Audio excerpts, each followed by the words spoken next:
Hey guys, Shane here from the Wilderness Field Journal. Well, as it turns out, I'm camping in my own backyard today. It's March 2018. We just had a really bad winter storm last night, and we have been without power since last night. So decided to set up my camp stove out here in the yard and put a tarp over it just to block the wind a little bit. Gonna cook up some eggs here for our breakfast.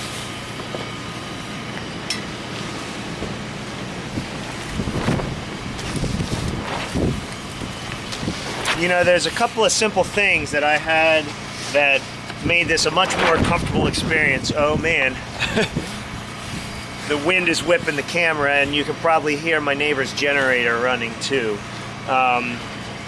But something to think about with storms like this is being a camper and an outdoorsman and a self-reliant living enthusiast enables you to have equipment that also doubles as emergency equipment in the event of a storm like this. So some of the things that were very useful for us to have during this storm was battery packs to charge our phones so we could keep in communication, having lots of candles and headlamps and glow sticks so we could have lots of lighting in the house. I also have an oil lamp that was helpful. Tarp's blowing the camera a little bit, sorry about that. Having the camp stove and plenty of propane so that I could heat up water and cook some food out here.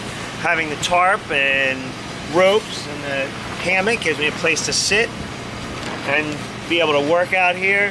Also having the outdoor clothing, the hats and gloves and jackets and stuff to help us keep warm when we didn't have any heat last night. So it's one thing to think about.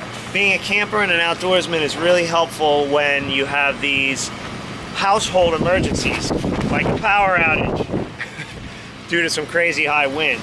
So just figured I'd say hi from the Wilderness Field Journal from my camp in my own backyard, and just reminding everybody to stay prepared and stay safe out there. Thanks for watching.